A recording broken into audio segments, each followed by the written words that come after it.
नमस्कार, किस्से कहानियां में एक बार फिर आपका स्वागत है। प्रस्तुत है मुंशी प्रेमचंद द्वारा लिखी कहानी मोटे राम जी शास्त्री। पंडित मोटे राम जी शास्त्री को कौन नहीं जानता। आप अधिकारियों का रुख देखकर काम करते हैं। स्वदेशी आंदोलन के दिनों में आपने उस आंदोलन का खूब विरोध किया था। स्वराज्य आंदोलन के दिनों में भी आपने अधिकारियों से राजभक्ति की सनद हासिल की थी। मगर जब इतनी उछल कूद पर उनकी तकदीर की मीठी नींद ना टूटी और अध्यापन कार्य से पिंड ना छूटा, तो अंत में अपनी एक नई तदबीर सोची। घर जाकर धर्मपत्नी जी से बोले, इन बूढ़े तोतों को रटाते रटाते मेरी खोपड़ी पची हुई जाती है। इतने दिनों विद्यादान देने का क्या फल मिला, जो और आगे कुछ मिलने की आशा करूं। धर्मपत्नी ने चिंतित होकर कहा, भोजनों का भी तो कोई सहारा चाहिए। मोटे राम जी बोले, तुम्हें जब देखो पेट ही की फिक्र पड़ी रहती है। कोई ऐसा विरला ही दिन जाता होगा कि निमंत्रण ना मिलते हों और चाहे कोई निंदा करे, पर मैं परोसा लिए बिना नहीं आता हूँ। आज ही सब यजमान मरे जाते हैं, मगर जन्म भर पेट ही जिलाया तो क्या किया। संसार का कुछ सुख भी तो भोगना चाहिए। मैंने वैद्य बनने का निश्चय किया है। स्त्री ने आश्चर्य से कहा, वैद्य बनोगे? कुछ वैद्य की पढ़ी भी है? मोटे राम जी बोले, वैद्यक पढ़ने से कुछ नहीं होता। संसार में विद्या का इतना महत्व नहीं जितना बुद्धि का है। 2-4 सीधे साधे लटके हैं, बस और कुछ नहीं। आज ही अपने नाम के आगे भिष्काचार्य बढ़ा लूंगा। कोई पूछने आता है, तुम भिष्काचार्य हो या नहीं? किसी को क्या गरज पड़ी है जो मेरी परीक्षा लेता फिरे। एक मोटा सा साइन बोर्ड बनवा लूंगा, उस पर शब्द लिखे होंगे, यहाँ स्त्री पुरुषों के गुप्त रोगों की चिकित्सा विशेष रूप से की जाती है। 2-4 पैसे का हऊ बहेड़ा आंवला कूट छान कर रख लूंगा। बस इस काम के लिए इतना सामान पर्याप्त है। हाँ, समाचार पत्रों में विज्ञापन दूंगा और नोटिस बंटवाऊंगा। उसमें लंका, मद्रास, रंगून, कराची आदि दूरस्थ स्थानों के सज्जनों की चिट्ठियां दर्ज की जाएंगी। ये मेरे चिकित्सा कौशल के साक्षी होंगे। जनता को क्या पड़ी है कि वह इस बात का पता लगाती फिरे कि उन स्थानों में इन नामों के मनुष्य रहते भी हैं या नहीं। फिर देखो वैद्य की कैसे चलती है। स्त्री बोली, लेकिन बिना जाने बूझ दवा दोगे तो फायदा करेगी? मोटे राम जी बोले, फायदा ना करेगी मेरी बला से। वैद्य का काम दवा देना है। वह मृत्यु को परास्त करने का ठेका नहीं लेता। और फिर जितने आदमी बीमार पड़ते हैं सभी तो नहीं मर जाते।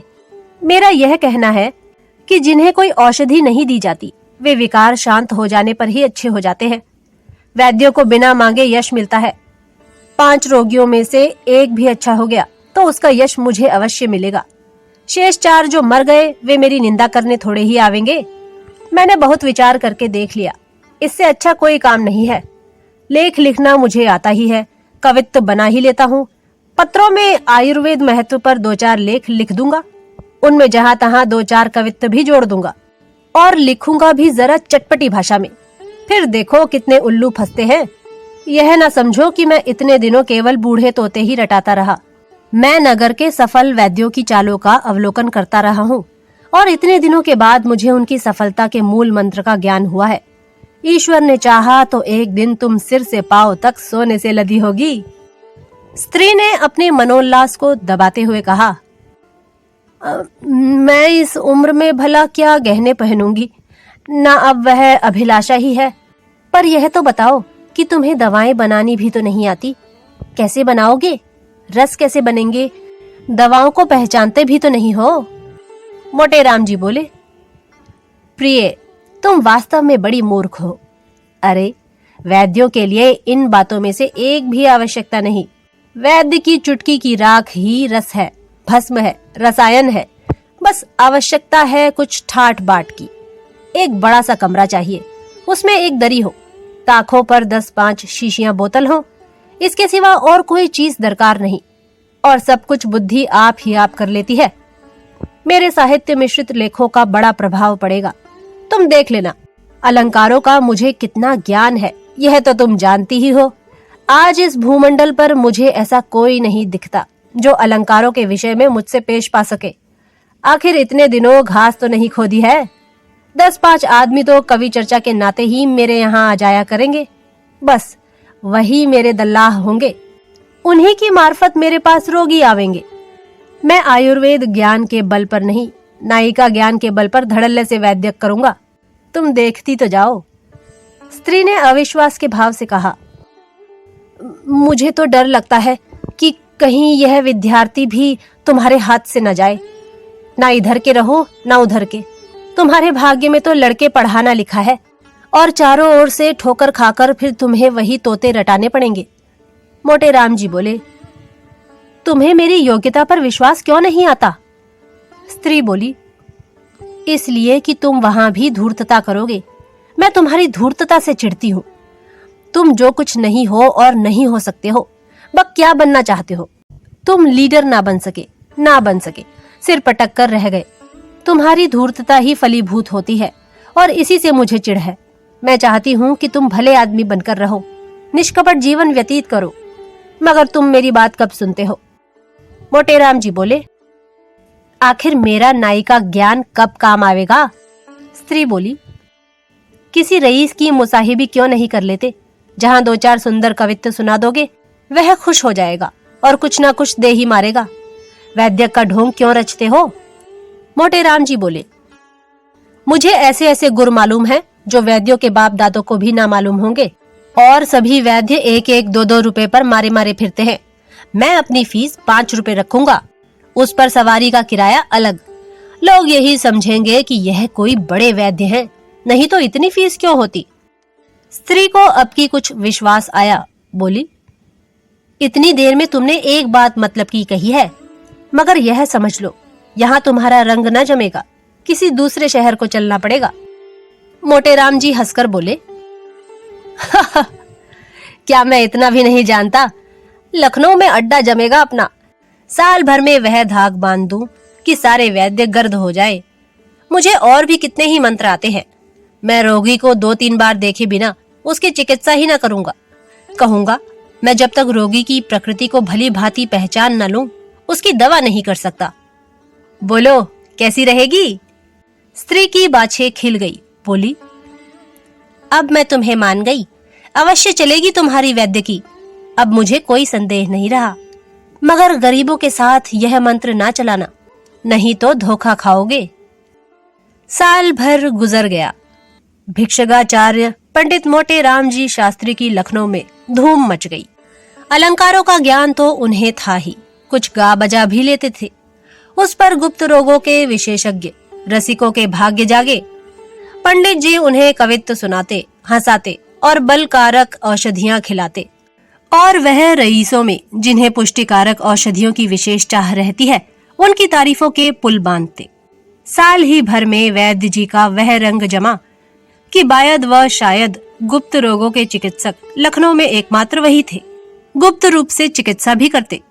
विलासिनी विधवा रानियों और शौकीन अदूरदर्शियों रईसों में आपकी खूब पूजा होने लगी। किसी को अपने सामने समझते ही न थे, मगर स्त्री उन्हें बराबर समझाया करती कि रानियों के झमेले में ना फंसो, नहीं एक दिन पछताओगे। मगर भावी तो होकर ही रहती है, कोई लाख समझाए बुझाए। पंडित जी के उपासकों में बिड़हल की रानी भी थी। राजा साहब का स्वर्गवास हो चुका था। रानी साहिबा न जाने किस जीर्ण रोग से ग्रस्त थी। पंडित जी उनके यहाँ दिन में 5-5 बार जाते।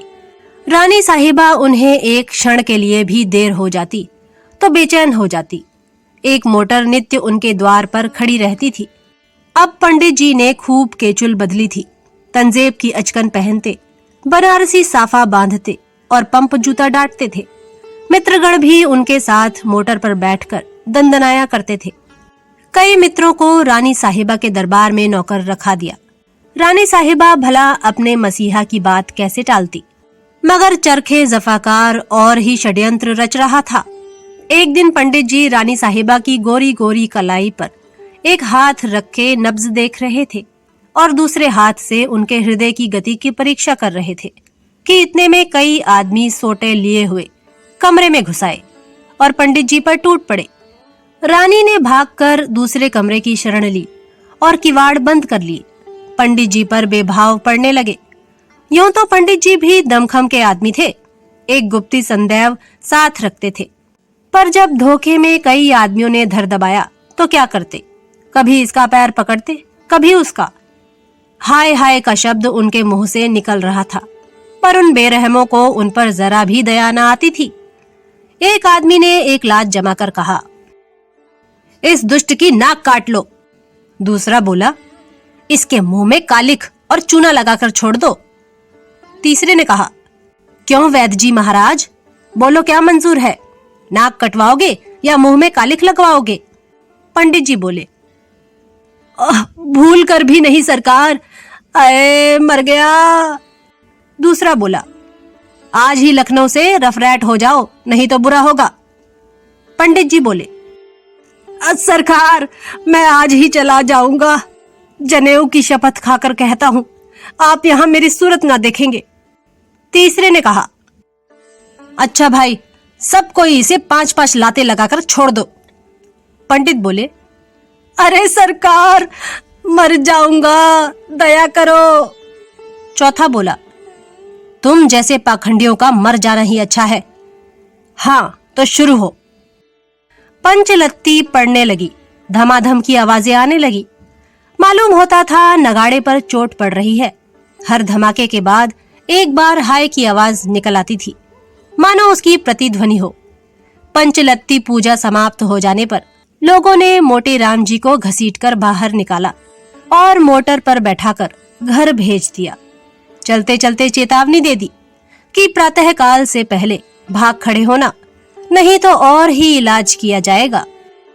मोटे राम जी लंगड़ाते कराहते लकड़ी टेकते घर में गए और धम से चारपाई पर गिर पड़े।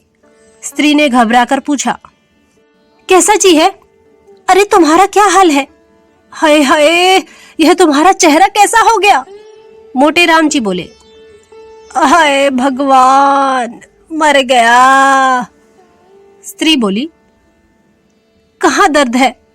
इसी मारे कहती थी बहुत रबड़ी ना खाओ, लवण भास्कर ले आऊं? मोटे राम जी बोले, हाय दुष्टों ने मार डाला, उसी चांडालिनी के कारण मेरी दुर्गति हुई, मारते मारते सबों ने भुरकुस निकाल दिया। स्त्री बोली, तो यह कहो कि पिट कर आए हो?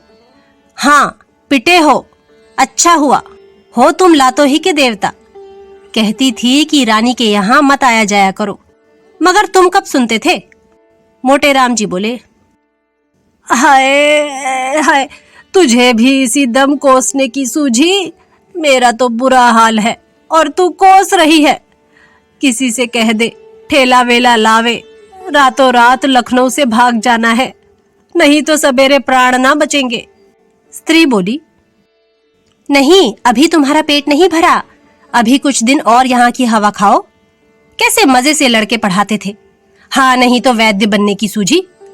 बहुत अच्छा हुआ, अब उम्र भर ना भूलोगे। रानी कहाँ थी कि तुम पिटते रहे और उसने तुम्हारी रक्षा ना की? पंडित बोले, आय हाय, वह चुड़ैल तो भाग गई उसी के कारण। क्या जानता था कि यह हाल होगा, नहीं तो उसकी चिकित्सा ही क्यों करता। स्त्री बोली, हो तुम तकदीर के खोटे, कैसी वैद्य की चल गई थी, मगर तुम्हारी करतूतों ने सत्यानाश मार दिया, आखिर फिर वही पढ़ौनी करना पड़ी। हो तकदीर के खोटे। प्रातःकाल मोटे राम जी के द्वार पर ठेला खड़ा था और उस पर असबाब लद रहा था। मित्रों में एक भी नजर न आता था। पंडित जी पड़े कराह रहे थे और स्त्री सामान लदवा रही थी। आप सुन रहे थे मुंशी प्रेमचंद द्वारा लिखी कहानी मोटे राम जी शास्त्री। कहानी सुनने के लिए धन्यवाद। जल्द ही एक नई कहानी के साथ फिर प्रस्तुत होंगे। तब तक के लिए नमस्कार।